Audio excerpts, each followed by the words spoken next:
है हमारे मुख्य किरदार शिनोमिया होकागे से। वो हाई स्कूल के तीसरे साल 3rd ईयर का छात्र है। बाहर गर्मी का मौसम है और स्कूल में सब परीक्षाओं की तैयारी कर रहे हैं, लेकिन होकागे का ध्यान पढ़ाई में कम और अपनी गोद में रखी एक सर्वाइवल गाइड पर ज्यादा है। वो मन ही मन सोच रहा है कि जैसे ही छुट्टियां शुरू होंगी उसका असली सर्वाइवल शुरू होगा। तैयारी में डूबा हुआ नायक होकागे कोई मामूली शौकिया लड़का नहीं है, वह सर्वाइवल के लिए पागल है। उसने इसके लिए किताबों और वीडियो से काफी रिसर्च की है। वो गुफा में रहने, केव लिविंग और भाले से मछली पकड़ने, स्पीयर फिशिंग जैसी चीजों के बारे में पढ़ रहा है। उसे लगता है कि उसका ज्ञान अब उसे एक असली एडवेंचर के लिए तैयार कर चुका है। यहाँ हम देखते हैं कि होकागे अपनी क्लास में बैठा हुआ है। वो अपनी ही दुनिया में खोया हुआ है, जबकि बाकी छात्र उसे बस एक शांत और शायद थोड़ा अजीब लड़का समझते हैं। उसके पास एक बड़ा सा बैग भी है जो दिखाता है कि वो हमेशा तैयार रहता है। उसका सपना, होकागे का एक ही सपना है, अपने सर्वाइवल स्किल्स को साबित करना और अनुभव हासिल करना। वो किसी बड़े मिशन की तैयारी कर रहा है। मजाक और बुलिंग। क्लास के कुछ कूल और शरारती लड़के होकागे का मजाक उड़ाने लगते हैं। क्योंकि उसका नाम होकागे है, वे उसे चिढ़ाते हुए कहते हैं, तारांकन, अरे होकागे, वो शैडो क्लोन वाली तकनीक करके दिखाओ ना, या निन करो। होकागे की प्रतिक्रिया, होकागे इन सब बातों को चुपचाप सह लेता है। वो बस इतना सोचता है कि अगर मैं ये कर पाता तो अब तक कर चुका होता। वो बताता है कि क्लास की रैंकिंग में वो काफी नीचे आता है और शायद उसका शांत स्वभाव ही है जिसकी वजह से बुलिंग ज्यादा हिंसक नहीं होती। वो बस दुआ कर रहा है कि जल्द से जल्द गर्मियों की छुट्टियां शुरू हो जाएं। होकागे अपनी डेस्क पर सिर रखकर सो जाता है। वो क्लास के शोर शराबे से थक चुका है। अगले पेज पर हम देखते हैं कि वो क्लास में नहीं बल्कि किसी अनजान जगह पर है। भारी बारिश हो रही है, चारों तरफ ताड़ पाम ट्रीज के पेड़ हैं और वो जमीन पर पड़ा हुआ है। होकागे की आंखें खुलती हैं और वो खुद को एक गुफा के बाहर भारी बारिश और ऊंचे ताड़ के पेड़ों के बीच पाता है। वो पूरी तरह से हैरान है और सोच रहा है, अभी तो मैं क्लास में था, फिर अचानक यहाँ कैसे? आसपास का नजारा किसी डरावने जंगल जैसा है। होकागे को महसूस होता है कि भले ही उसे लग रहा है कि ये एक सपना है, लेकिन यहाँ की हवा, बारिश और मिट्टी बिल्कुल असली लग रही है। वो घबराने के बजाय अपनी स्थिति का जायजा लेता है। वो जमीन पर बैठा है और उसके पास उसका स्कूल बैग भी है। वो खुद से पूछता है, क्या ये हकीकत है? वो तुरंत अपना फोन निकालता है, लेकिन उम्मीद के मुताबिक वहाँ ना तो कोई फोन लाइन है और ना ही वाईफाई। वो अपने बैग में रखे सामान के बारे में सोचता है। उसके पास एक फ्लेयर भी है जिसे वो सिर्फ तब इस्तेमाल करेगा जब उसे कोई बचाने आएगा। लंच ब्रेक का वो रुमाल। होकागे को अपना रुमाल मिलता है जो अभी भी थोड़ा गीला है। उसे याद आता है कि उसने इसे लंच ब्रेक शुरू होते ही इस्तेमाल किया था। इससे उसे यकीन होने लगता है कि वो सच में स्कूल से सीधे यहाँ ट्रांसपोर्ट हुआ है। वो पक्का हो जाता है कि वो स्कूल में सो रहा था और फिर अचानक यहाँ आ गया, पर उसे ये नहीं पता कि आखिर ये हुआ कैसे। होकागे अपने बैग से एक बड़ी सी सर्वाइवल नाइफ निकालता है। उसकी आंखों में एक अलग ही चमक है। वो चिल्लाकर कहता है, ये मेरे लिए एक मौका है। वो खुद को शांत रहने के लिए कहता है। वो ठान लेता है कि चाहे ये सपना हो या हकीकत, वो अपनी सर्वाइवल लाइफ का पूरा आनंद लेगा और उसकी पहली प्राथमिकता है जिंदा रहना। कहानी शुरू होती है हमारे मेन कैरेक्टर MC से, जो एक सुनसान टापू पर फंसा हुआ है। वो घबराने के बजाय खुद को शांत रखता है। उसका पहला मकसद है किसी भी तरह जिंदा रहना। वो कहता है कि फर्क नहीं पड़ता कि ये हकीकत है या कोई सपना, वो इस सर्वाइवल लाइफ को पूरी तरह से एंजॉय करेगा। सूरज अभी भी आसमान में है, इसलिए वो वक्त का फायदा उठाना चाहता है। वो अपनी चाकू निकालकर जंगल की ओर बढ़ता है ताकि वो आसपास के इलाके को समझ सके और अपने रहने के लिए एक सुरक्षित बेस ढूंढ सके। जंगल में उसे कई तरह के जानवरों के निशान मिलते हैं, जंगली सुअर, वाइल्ड बोर्स, गिलहरियां, चिपमंक्स और बंदरों के साए। ये देखकर वो डरता नहीं बल्कि खुश होता है, क्योंकि इसका मतलब है कि उसके पास शिकार करने और खाने के लिए भरपूर साधन मौजूद हैं। उसे पानी की आवाज आती है और वो एक नदी के पास पहुंचता है। वो जानता है कि नदी का पानी सीधे पीना खतरनाक हो सकता है, क्योंकि इससे पेट खराब हो सकता है। आमतौर पर पानी को उबालना या फिल्टर करना पड़ता है, लेकिन हमारा MC पूरी तैयारी से आया है। वो अपने बैग से एक स्पेशल प्यूरिफिकेशन बॉटल निकालता है। वो बताता है कि वो ऐसी 3 बोतलें अपने साथ लाया था, जैसे उसे पहले से पता हो कि जहाज डूबने वाला है। ये बोतल गंदे से गंदे पानी को भी पीने लायक बना देती है। उनका पल सैटिस्फैक्शन, वो पानी पीता है और उसे ये शहर के पानी से कहीं ज्यादा स्वादिष्ट लगता है। खुले आसमान और कुदरत के बीच वो अपनी इस नई जिंदगी का पहला पड़ाव सफलतापूर्वक पार कर लेता है। कहानी शुरू होती है एक शांत नदी के पास। हमारा हीरो बैठा है और बहुत ही शांति से अपना सर्वाइवल प्लान बना रहा है। वो सोच रहा है कि रहने के लिए गुफा और पीने के लिए नदी का पानी काफी है। पेज 3-4। उसे खाने की चिंता है। वो कहता है कि काश यहाँ समुद्र होता तो मछली पकड़ पाता, पर अभी के लिए जंगली पौधों से काम चलाना होगा। पेज 5। अचानक उसे झाड़ियों से इंसानों के चिल्लाने की आवाज आती है। उसे अपनी आंखों पर यकीन नहीं होता कि यहाँ कोई और भी है। हीरो जैसे ही झाड़ियों के पीछे से झांकता है, वहां क्लास की सबसे हॉट लड़की यूकी माना खड़ी है। उसकी स्कर्ट उड़ती है और हीरो सब देख लेता है। ना जोर से चिल्लाती है और हीरो को पैरवेट थरकी कहती है। तभी उसकी बाकी सहेलियां भी वहां आ जाती हैं। सब लड़कियां वही हैं जो स्कूल में हमारे हीरो का मजाक उड़ाती थीं। वो उसे निंजा या होकागे कहकर चिढ़ाती थी, क्योंकि वो हमेशा अकेला रहता था। लड़कियों को पता चलता है कि उनका स्मार्टफोन काम नहीं कर रहा। वो घबरा जाती हैं। हीरो उन्हें बताता है कि वे एक सुनसान टापू पर हैं। हीरो हमें फ्लैशबैक में ले जाता है। वो बताता है कि कैसे वो क्लास में सोने का नाटक करता था ताकि इन लड़कियों की बातें सुन सके। बेचारा एक सर्वाइवल ओटाकू है जिसे लोग अजीब समझते थे, क्योंकि वो हमेशा सर्वाइवल की चीजें पढ़ता रहता था। लड़कियां उसे टोकती हैं, अरे तुम वही हो ना जो टापू पर रहने के पैम्फलेट पढ़ रहे थे, और तुम्हारे पास निंजा चाकू, निंजा नाइफ भी है? डरावने हो यार। लड़कियां बताती हैं कि जब उन्हें होश आया तो वे सब जमीन पर पड़े थे। वे एक गुफा के सामने जागे हैं। उन्हें समझ नहीं आ रहा कि वे यहां कैसे पहुंचे। यहां ट्विस्ट ये है कि होकागे के पास सर्वाइवल की चीजें हैं, इसलिए लड़कियां फैसला करती हैं कि फिलहाल इसी के साथ रहना बेस्ट है। लड़कियां रीटो, ब्याकुया और अरीसा एक्साइटेड हैं। वे सोचती हैं कि अगर निंजा यहां है तो बाकी लड़के भी यहीं कहीं होंगे। अरीसा तो इतनी खुश है कि वो सीधे होकागे का हाथ पकड़ लेती है और कहती है, अब से तुम हमारे पार्टनर हो। लड़की मजाक में कहती है, लड़के तो खुश होते हैं ना जब लड़कियां उन्हें घेर लेती हैं। मैंने सुना है उन्हें बस्ट देखकर रिएक्शन होता है। होकागे बेचारा शर्म से लाल हो जाता है और कहता है, हाँ मुझमें भी डिजायर्स हैं, पर अभी ये सब करने का वक्त नहीं है। पेज 9 है कि पहले वो सबको गुफा तक ले जाएगा, फिर समुद्र की तलाश करेगा। अरिसा को लगता है कि वो रेत पर एसओएस लिखने जा रहा है, लेकिन होकागे का दिमाग कुछ और ही चल रहा है। वो सोच रहा है, मैंने कभी नहीं सोचा था कि इन हाई रैंकिंग लड़कियों से बात करने का मौका मिलेगा, पर अभी मुझे सिर्फ समुद्र और खाने सीवीड की फिक्र है। बीच में खड़ी लड़की माना की टांग खींची जा रही है। उसकी सहेली उसे चिढ़ाते हुए कहती है, माना यूर एन इडियट, माना तुम बुद्धू हो। दूसरी तरफ एक लड़की काफी सीरियस है और अपने फोन में सिग्नल ढूंढने की कोशिश कर रही है। वो कह रही है कि हम चाहे कितने भी स्टिक्स यानी पिछड़े इलाके में क्यों न हो, मोबाइल सिग्नल तो मिलना ही चाहिए। वे शायद इस बात से अनजान हैं कि वे किसी बहुत बड़ी मुसीबत के करीब हैं। अचानक झाड़ियों के पीछे से कोई आवाज आती है या कोई साया दिखता है। मुख्य पात्र शायद उप रहने का इशारा करता है। लड़की डर के मारे चिल्लाने ही वाली थी कि उसे रोक दिया जाता है। वो घबराई हुई आवाज में कहती है, please don't suddenly stop, it hurts. Please अचानक मत रुको, चोट लगती है।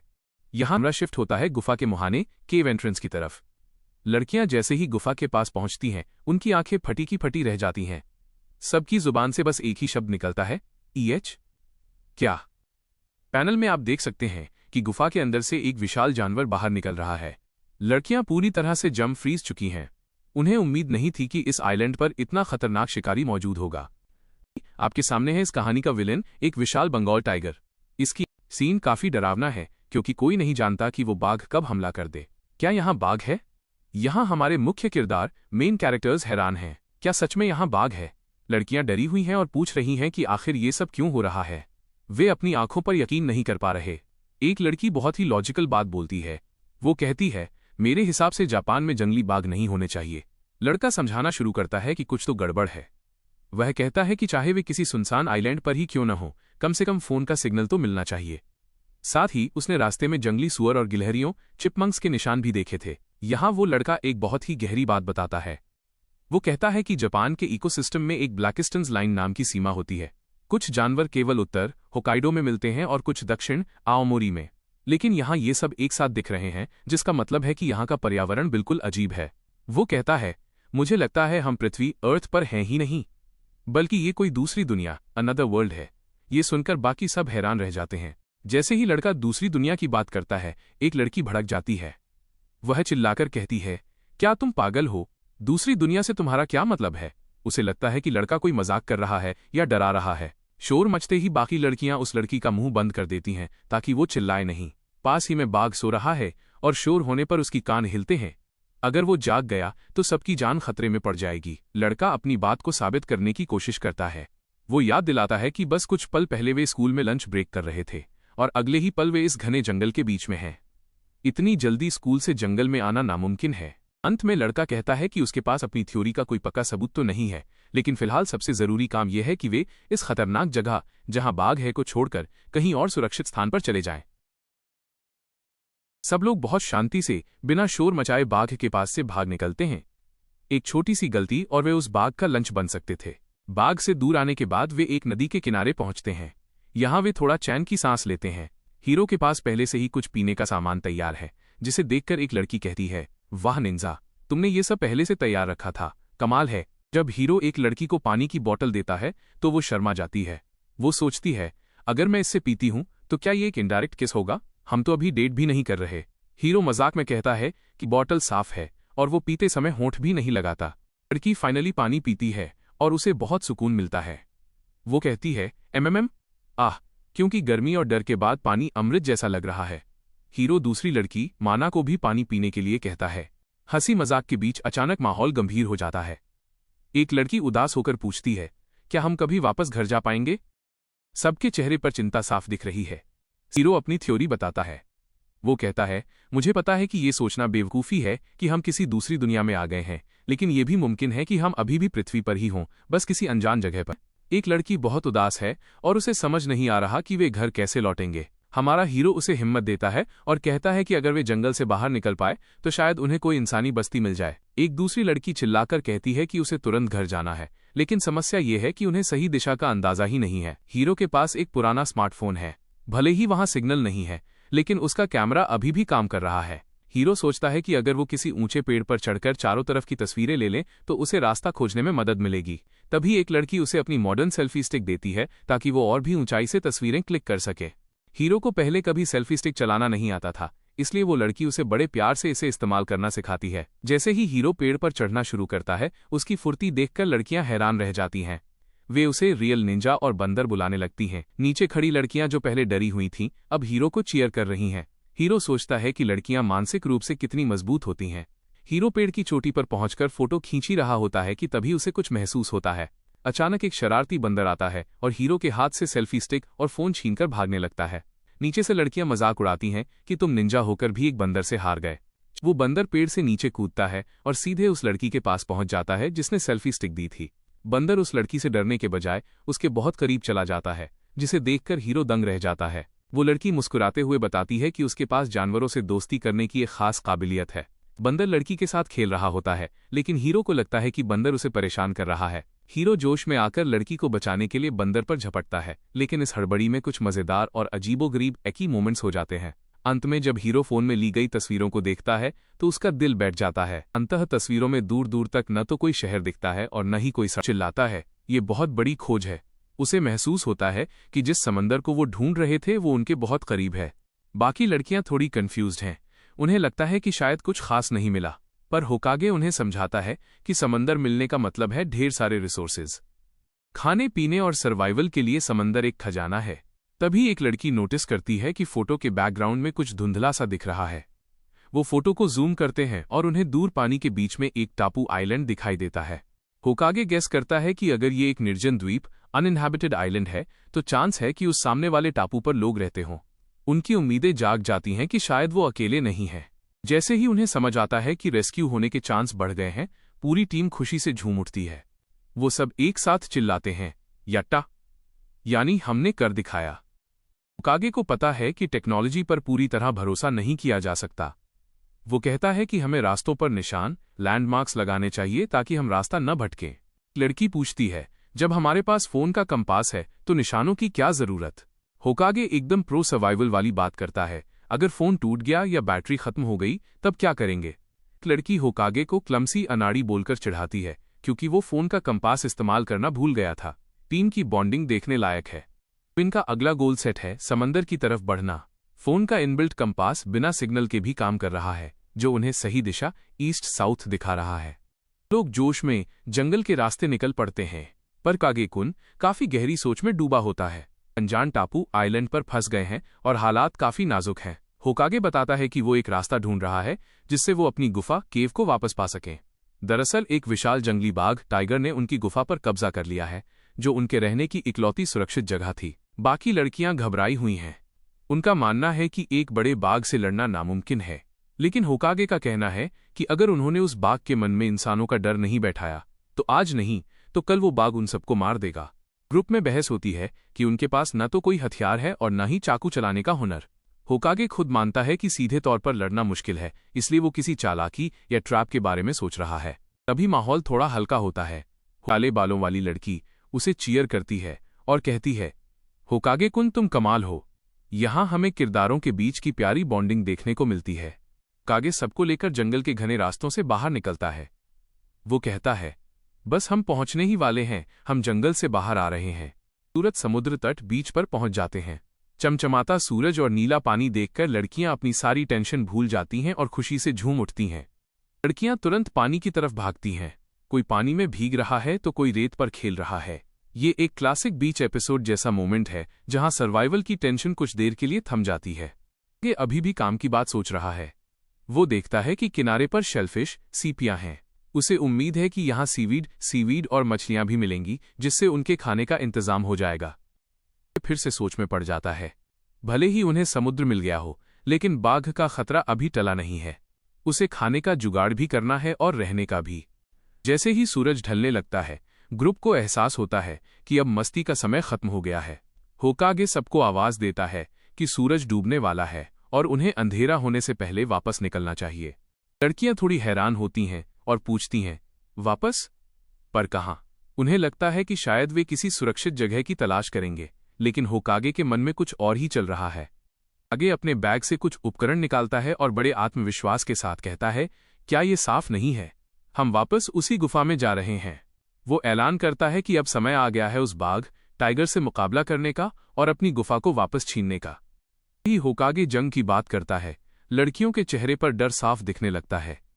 उनके दिमाग में उस खूंखार बाघ की तस्वीर आ जाती है। माहौल पूरी तरह से बदल जाता है। जहां अभी कुछ देर पहले सब खेल रहे थे, अब वहां मौत और जिंदगी का सवाल खड़ा हो गया है। लड़कियां इस बात को लेकर दहशत में हैं कि क्या उन्हें वाकई उस शिकारी का सामना करने के लिए वापस जाना पड़ेगा। समुद्र किनारे चर्चा करते हुए लड़कियां घबराकर कहती हैं कि वे सिर्फ नॉर्मल हाई स्कूल लड़कियां जेके हैं और इस दरिंदे से नहीं लड़ सकती। लेकिन ग्रुप लीडर का कहना है कि बिना टीम वर्क के उसे हराना नामुमकिन है। यहाँ बताया गया है कि पुराने जमाने में इंसान जानवरों को दूर रखने के लिए ब्रूट फोर्स यानी सीधी ताकत और आग का इस्तेमाल करते थे ताकि जानवर उन्हें खतरनाक समझे। चुनौती ये है कि ये बाघ साधारण नहीं बल्कि बहुत शक्तिशाली है। अगर उसने इन बच्चों को कमजोर शिकार समझ लिया तो वो तुरंत हमला कर देगा, इसलिए सीधी लड़ाई जानलेवा हो सकती है। तभी कहानी का हीरो अपना बैग संभालते हुए आत्मविश्वास के साथ कहता है, हम सीधी लड़ाई नहीं करेंगे, हम उसे हराने के लिए एक अलग तरीका, डिफरेंट मेथड अपनाएंगे। चलो रास्ते में बताऊंगा। हीरो सबको जंगल की ओर ले जाता है और कहता है, चलो चलते हैं, मैं तुम्हें रास्ते में अपना पूरा प्लान समझाऊंगा। बाकी सब थोड़े डरे हुए उसके पीछे चल देते हैं। बंदर मिलते हैं जो अपनी आवाजें उकी निकाल रहे हैं।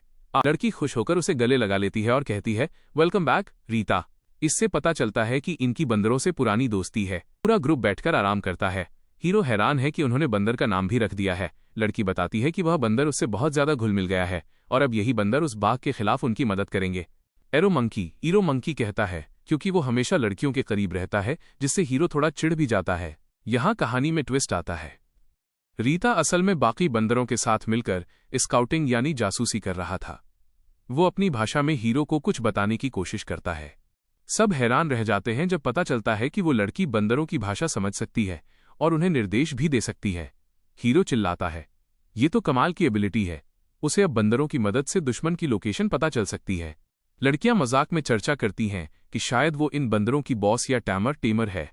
यहां तक कि एक फनी इमेजिनेशन में उसे एक क्वीन के रूप में दिखाया गया है जो हंटर ड्रेस में बंदरों पर राज कर रही है। तो तुरंत एक्शन में आता है। वो सबको सतर्क करता है कि उन्हें बहुत धीरे और शांति से आगे बढ़ना होगा। अगर उन्होंने कोई शोर किया तो टाइगर जाग सकता है और उनकी जान खतरे में पड़ सकती है। जैसे ही वे गुफा के करीब पहुंचते हैं, वे देखते हैं कि टाइगर वाकई खर्राटे भर रहा है।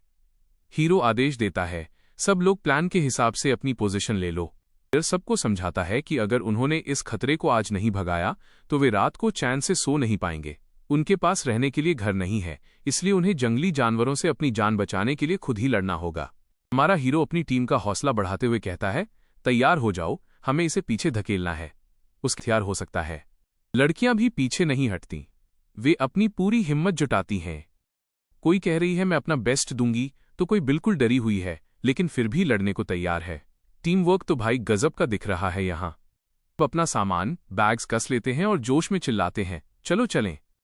वे घने जंगल की ओर बढ़ते हैं जहां उनका सामना मौत से होने वाला है। सामने आ खड़ा होता है। उसकी आंखें शिकार की तलाश में चमक रही हैं। माहौल एकदम सीरियस हो चुका है। सीन में हम देखते हैं कि पांचों छात्र उस बड़े से बाघ के बिल्कुल सामने हैं। बाघ दहाड़ रहा है और बच्चे सहमे हुए हैं लेकिन डटे हुए हैं। क्या सबके चेहरों पर डर साफ दिख रहा है। के सामने आ खड़ा होता है। इसके पंजों को देखो, कितने नुकीले हैं। ऐसा लग रहा है मानो ये अभी इन सब का शिकार कर लेगा। जहां बाकी सब थर-थर कांप रहे हैं, हमारा मेन लीड हीरो एकदम शांत है। वो अपनी टीम को चिल्लाकर कहता है, डरो मत।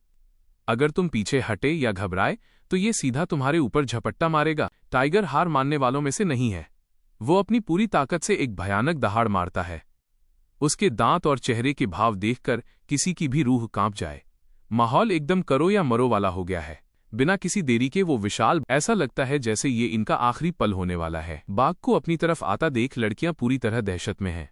उनकी आंखों में मौत का डर साफ झलक रहा है और वो अपनी जान की दुआ मांग रही हैं। अब बाघ और हमारे हीरो के बीच बस कुछ ही कदमों की दूरी बची है। हीरो अभी भी अपनी जगह से हिला नहीं है।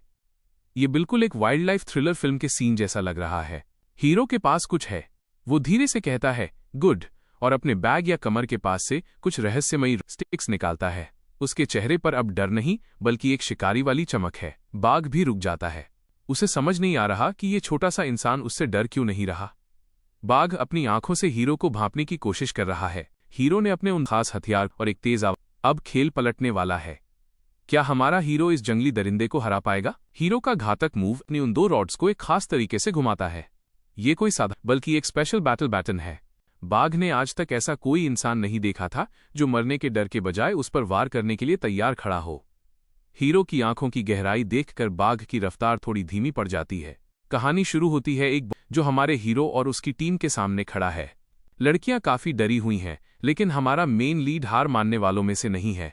टाइगर को डराने के लिए हमारा हीरो चिल्लाता है raise your voice till the limit. वो अपनी टीम को हिम्मत देता है कि सब मिलकर एक साथ जोर से चिल्लाओ। टाइगर जंगली जानवर है और अचानक हुए इतने शोर से वो थोड़ा सकपका जाता है। लड़का और सारी लड़कियां हरम मिलकर एक साथ चिल्लाते हैं। हीरो के हाथ में जलती हुई मशालें हैं। ये शोर और आग का कॉम्बो काम कर जाता है। टाइगर डर के मारे झाड़ियों में पीछे हटने लगता है और आखिरकार दुम दबाकर भाग खड़ा होता है। टाइगर के जाते ही सब राहत की सांस लेते हैं। लड़कियां हैरान हैं कि टाइगर सच में भाग गया। It really ran away. और इसी के साथ उन्हें मिल जाती है उनकी नई पनाह, एक गुफा। सब खुशी से झूम उठते हैं क्योंकि अब उनके पास रहने के लिए एक सुरक्षित जगह है। पूरी टीम होकागे को घेरकर उसकी तारीफ कर रही है क्योंकि उन्होंने मिलकर एक खतरनाक टाइगर बाघ को पीछे खदेड़ दिया है। होकागे अपनी टीम की हिम्मत की दाद देता है कि कोई भी डर के मारे पीछे नहीं हटा। यहाँ होकागे एक बहुत गहरी बात कहता है। वो समझाता है कि अगर आप किसी जानवर को ताकत से नहीं हरा सकते तो उसे उन चीजों से डराओ जो उसने पहले कभी न देखी हों, जैसे तेज आवाज और आग। इसे वो इंसानी ज्ञान की जीत कहता है। टीम की एक सदस्य पूछती है कि क्या वो जानवर अब दोबारा हमला नहीं करेगा। होकागे विश्वास के साथ कहता है कि उन्होंने उसके दिल में इतना डर बैठा दिया है कि वो अब पास आने की हिम्मत नहीं करेगा। खतरा टलने के बाद होकागे एक मशाल टॉर्च लेकर अंधेरी गुफा की तरफ बढ़ता है। वो कहता है कि वो अंदर जाकर चेक करेगा कि वहां क्या है, ताकि टीम के रहने के लिए कोई सुरक्षित जगह मिल सके। जैसे ही खतरा टलता है, टीम की एक चुलबुली लड़की जिसके बाल पोनीटेल में हैं, जमीन पर लेट जाती है। वो कहती है कि जैसे ही डर खत्म हुआ, अब उसे जोरों की भूख लगने लगी है। अगले ही पल एक मजेदार सीन आता है जहां उस लड़की के पेट से इतनी जोर की आवाज आती है कि पास खड़ी दूसरी लड़की हैरान रह जाती है और मजाक में पूछती है, क्या तुम कोई जंगली जानवर हो? बाकी लड़कियां भी भूख की शिकायत करती हैं, लेकिन साथ ही उन्हें इस बात की चिंता है कि सूरज ढलने वाला है। सर्वाइवल में अंधेरा होने से पहले ठिकाना ढूंढना बहुत जरूरी होता है। भूख से बेहाल लड़की सुझाव देती है कि चलो नदी पर चलकर मछलियां पकड़ते हैं, लेकिन होकागे तुरंत मना कर देता है क्योंकि मछली पकड़ने में बहुत समय लगता है और उनके पास वक्त की कमी है। होकागे एक आसान रास्ता निकालता है। वो सुझाव देता है कि क्यों न हम मशरूम कुकुरमुत्ता खा लें। वो कहता है कि भूखे रहने से तो अच्छा है कि हम मशरूम भूनकर खा लें। जैसे ही लड़की मशरूम का नाम सुनती है, उसका चेहरा बन जाता है। उसे मशरूम बिल्कुल पसंद नहीं है और वो अजीब से एक्सप्रेशन देने लगती है, जबकि होकागे उसे मनाने की कोशिश कर रहा है। जैसे ही मशरूम खाने की बात आती है, टीम की एक लड़की चिंता जताती है कि जंगल में जहरीले मशरूम, पॉइजनस मशरूम्स भी हो सकते हैं। होकागे उसे समझाता है कि मशरूम के प्रकारों को याद रखना सर्वाइवल का बेसिक नियम है। होकागे टीम का लीडर बनते हुए जिम्मेदारी लेता है कि वो खुद तय करेगा कि कौन से मशरूम खाने लायक एडिबल हैं और कौन से नहीं। मशरूम को भूनकर खाने के लिए अलाव बॉनफायर की जरूरत है। इसके लिए टीम की लड़कियां जंगल से सूखी लकड़ियां और टहनियां ट्विग्स इकट्ठा करने का काम संभालती हैं। होकागे बताता है कि उन्हें कम से कम 5 लोगों के हिसाब से मशरूम इकट्ठा करने होंगे। वो चाहता है कि कोई एक लड़की उसके साथ मशरूम ढूंढने में मदद करने के लिए चले। मदद के लिए टीम की लंबी काली आंखों वाली सुंदर लड़की आगे आती है और मुस्कुराते हुए कहती है, मैं तुम्हारे साथ चलूंगी। होकागे उसे धन्यवाद कहता है। बाकी टीम को सावधान रहने की हिदायत देकर होकागे और वो लड़की जंगल की गहराई में मशरूम ढूंढने निकल पड़ते हैं। जल्द ही उन्हें एक पेड़ के पास बहुत सारे मशरूम मिल जाते हैं। होकागे खुशी से चिल्लाता है, मुझे मिल गए। लड़की पूछती है कि क्या उन्हें और भी मशरूम मिल पाएंगे। होकागे उसे जानकारी देता है कि मशरूम ऐसी चीज है जो मौसम या जलवायु की परवाह किए बिना कहीं भी उग सकते हैं, इसलिए उन्हें काफी मात्रा में मशरूम मिल जाएंगे। मशरूम ढूंढते वक्त एक पल ऐसा आता है जब होकागे को एहसास होता है कि वो जंगल में एक लड़की के साथ अकेला है। वो थोड़ा शर्माता, ब्लश है और पसीने छोड़ने लगता है। जब वो मशरूम चुन रहे होते हैं तो लड़की एक मशरूम की ओर इशारा करके पूछती है, क्या ये खाने लायक है? होकागे उसे यकीन दिलाता है कि ये मशरूम चबाने में अच्छे और स्वादिष्ट, चूवी एंड डिलिशियस होते हैं। पहले सीन में हीरोइन थोड़ी कंफ्यूज्ड है। वो पूछ रही है कि क्या हम आग जलाने के लिए अपनी टेक्स्ट बुक्स किताबों का इस्तेमाल कर सकते हैं? उसे जंगल में टहनियां ढूंढने जाने का बिल्कुल मन नहीं है। आलस का लेवल देख रहे हो? तभी मोहतरमा अपना जादुई हथियार निकालती हैं, एक लाइटर। वो बड़े गर्व से कहती हैं कि उनके पास भी आग जलाने का इंतजाम है। लेकिन यहाँ ट्विस्ट आता है। हीरो सोच में पड़ जाता है कि भाई, ये तो स्कूल की लड़की है, इसके पास लाइटर कहाँ से आया? उसके दिमाग में फनी और थोड़े अजीब ख्याल आने लगते हैं कि कहीं ये लाइटर इसके शुगर डैडीज के लिए तो नहीं। हीरो थोड़ा सीरियस हो जाता है और कहता है कि हमें यहाँ लंबे समय तक रुकना पड़ सकता है, इसलिए हमें चीजें बचाकर इस्तेमाल करनी चाहिए। वो कहता है कि आज मेरा लाइटर इस्तेमाल करते हैं। हीरोइन बस उसे देखती रह जाती है। शायद वो सोच रही है कि ये लड़का कितनी दूर की सोच रहा है। लॉन्ग टाइम सुनकर माहौल थोड़ा सा शांत और सीरियस हो जाता है। अगले सीन में हमें हीरोइन का बैग दिखता है जो मशरूम से भरा हुआ है। वो कहती है, इतना काफी होना चाहिए, लग रहा है आज रात को मशरूम पार्टी होने वाली है। तभी हीरो को दूर कहीं धुआं दिखता है। वो कहता है कि अंधेरा होने से पहले हमें वापस बेस पर लौट जाना चाहिए क्योंकि अभी भी फ्लेयर का धुआं दिखाई दे रहा है। जैसे ही वो चलने लगते हैं, अचानक हीरोइन का पैर फिसल जाता है। वो जोर से चिल्लाती है क्या और अपना बैलेंस खो देती है। अगले ही पल अफरा तफरी मच जाती है। हीरो चिल्लाता है, लुक आउट, और उसका मशरूम से भरा हुआ बैग हवा में उड़ने लगता है। सारे मशरूम यहां वहां बिखर जाते हैं। वो उसे बचाने की कोशिश करता है और दोनों जमीन पर गिर जाते हैं। बेचारे हीरो का चेहरा हीरोइन के ऊपर जा गिरता है और वो एकदम शॉक में आ जाता है। मशरूम्स चारों तरफ बिखरे हुए हैं और माहौल एकदम ऑकवर्ड हो गया है। जब हमारा हीरो और हीरोइन एक गाने जंगल में होते हैं, ब्लैक हेयर वाली लड़की घास पर लेती हुई हाय और हीरो उसके ऊपर ए जाता हाय। पर ट्विस्ट ये हाई की लड़की के शर्ट के अंदर एक मशरूम सांप की छतरी फांस जाता हाय। लड़की जोर से हंसते हुए बोलती हाय, आहा आई एम सॉरी, क्योंकि वो मशरूम उसकी क्लीवेज में फंसा होता है। हीरो ये देखकर एकदम डांग रह जाता है और शर्म के मारे उसका चेहरा लाल हो जाता है। वो तुरंत बोलता है, मैं अभी उठता हूं। हीरो उठने की कोशिश करता है पर वो बहुत नर्वस है। उसका चेहरा पसीने से तरबतर है और वो हकला रहा है। दूसरी तरफ लड़की एकदम काम है और उससे ऑब्जर्व कर रही है। अब फ्लैट आती है लड़की की बारी। वो हीरो को पीछे से जोर से गेल लगा लेती है, बैक हग। हीरोइन उसके कान में धीरे से बोलती है, तुम मुझसे डोर क्यों देख रहे हो? हीरो एकदम फ्रीज हो जाता है और उसके दिमाग में धमाका होता है। लड़की को महसूस होता है कि हीरो की बॉडी रिएक्ट कर रही है। वो शरारत से कहती है, ओ, जब मैंने तुम्हें हग किया तो ये रिएक्ट कर गया है ना? हीरो घबराकर चिल्लाता है, एस्टरिस्क नहीं, ऐसा कुछ नहीं है। लड़की रुकती नहीं है।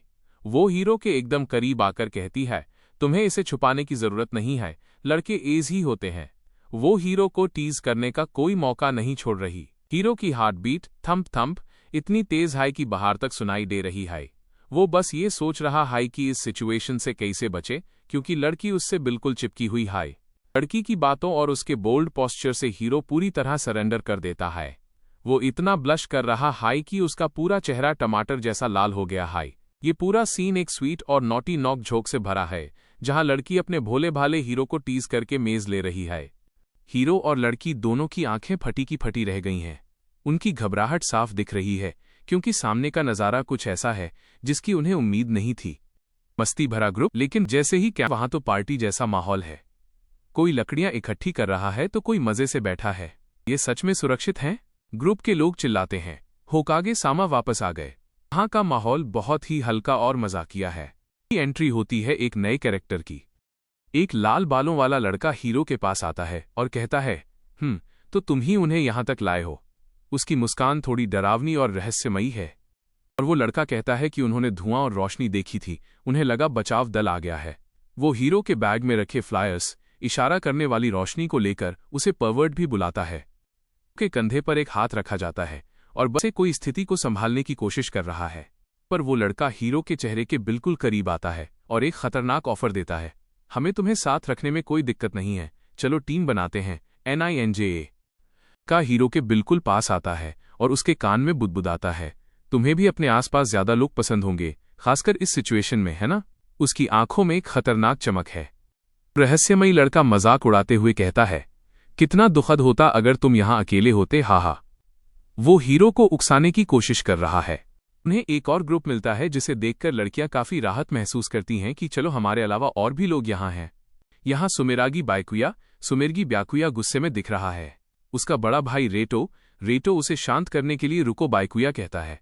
पीछे खड़े लोग रेटो को सम्मान से अनिकी, बड़े भाई कह रहे हैं। मुख्य नायक काले बालों वाला लड़का साफ कर देता है कि वो किसी पर आसानी से भरोसा नहीं करेगा। वो कहता है, पहले मुझे अपनी योजना बताओ, उसके बाद हम तय करेंगे कि साथ काम करना है या नहीं। बायकुया को नायक का ये बर्ताव पसंद नहीं आता और वो चिढ़कर कहता है। माहौल थोड़ा तनावपूर्ण हो जाता है। रेटो बीच बचाव करता है। वो समझदार है और कहता है कि यहां लड़ाई करने से किसी का फायदा नहीं होगा। वह शांति बनाए रखना चाहता है। रेटो अपनी योजना बताता है। वो एक पहाड़ी की तरफ इशारा करते हुए कहता है कि उनका बेस वहां है और अगर वे वहां आग जलाते हैं तो मदद के लिए सिग्नल भेजा जा सकता है। नायक अभी भी हिचकिचा रहा है। वो जानता है कि ज्यादा लोग होने के फायदे हैं, लेकिन उसे इन भाइयों पर पूरा भरोसा नहीं है। यहाँ एक फ्लैशबैक या परिचय दिया गया है। सुमेरागी भाई जापान की एक बहुत बड़ी कंपनी सुमेरागी ग्रुप के वारिस हैं। वे पढ़ाई और खेल दोनों में टॉप पर हैं। यहाँ दोनों भाइयों के व्यक्तित्व के बारे में बताया गया है। बड़ा भाई रेटो समझदार और लोकप्रिय है, जबकि छोटा भाई बायकुया बदतमीज और जंगली स्वभाव का है, लेकिन फिर भी काफी मशहूर है। नायक को रेटो का नाम याद आता है, सुमेरागी रेटो। वह स्थिति का आकलन कर रहा है। रेटो अपनी अमीरी और तकनीक का जलवा दिखाता है। वो कहता है कि उसके पास एक खास एंटी किडनैपिंग सिस्टम वाला फोन है, जो बिना सिग्नल के भी उसके परिवार को मदद के लिए सिग्नल भेज सकता है। एक चश्मा पहनने वाला लड़का शायद नेता बनने की कोशिश कर रहा है, अपनी थ्योरी समझा रहा है। वो कहता है कि अगर उसकी गणना सही है कि वे अब पृथ्वी पर नहीं हैं, तो बचाव की उम्मीद करना बेकार है। वो SUBSEQUENTLY इसके बाद दूसरों को बचाने की योजना की बात करता है। वही लड़का जो खुद को बहुत होशियार समझ रहा है, एक कमजोर दिखने वाले लड़के तनाका मंत्रो को अपना बैग पकड़ा देता है और उसे भारी लकड़ियां ढोने के लिए कहता है। तनाक मंत्रो लकड़ियों के भारी बोझ के नीचे दबा जा रहा है। वो लड़का नेता उसे डांटते हुए कहता है, इसे मेरे बैग में डालो। नेता जैसा दिखने वाला लड़का तनाक को फिर से चेतावनी देता है कि वो गिरकर उसका बैग गंदा न करे। तनाक डरते हुए हाँ कहता है। एक लड़की तनाक के बारे में बात कर रही है। वो बताती है कि वो ओटाकू सर्कल से है, जिसे अक्सर स्कूल में बुली किया जाता था। मुख्य पात्र मेन कैरेक्टर माइनस काले बालों वाला लड़का और वो घमंडी लड़का आमने सामने है। मुख्य पात्र कहता है कि पुलिस या बचाव दल उन्हें अभी भी ढूंढ रहे होंगे, बशर्ते वे अभी भी पृथ्वी पर हों। घमंडी लड़का सफेद बालों वाला मुख्य पात्र को चुनौती देता है। वो कहता है, मैंने सुना है तुम कैंपिंग में अच्छे हो, लेकिन अकेले ज्यादा दिन नहीं टिक पाओगे। अगर बचना चाहते हो तो मेरे पीछे आओ। मुख्य पात्र सीधे शब्दों में उसे मना कर देता है। वो कहता है, हम तुम्हारे साथ नहीं आएंगे, हम यहीं रुकेंगे। उसके पीछे कुछ लड़कियां भी खड़ी हैं। सफेद बालों वाला लड़का हैरान रह जाता है और पूछता है, क्या? उसके पास खड़ा दूसरा लड़का मुख्य पात्र को बेवकूफ कहता है। सफेद बालों वाला लड़का मुख्य पात्र से दोबारा सवाल करता है, तो तुम ये कह रहे हो कि तुम इस गुफा में जो चाहे वो करना चाहते हो? मुख्य पात्र शांति से जवाब देता है, सही कहा। ब्याकुया सोच में डूबा हुआ है। ब्याकुया हार मानकर कहता है, जो करना है करो फिर, do what you want then. वो चिढ़ा हुआ महसूस कर रहा है।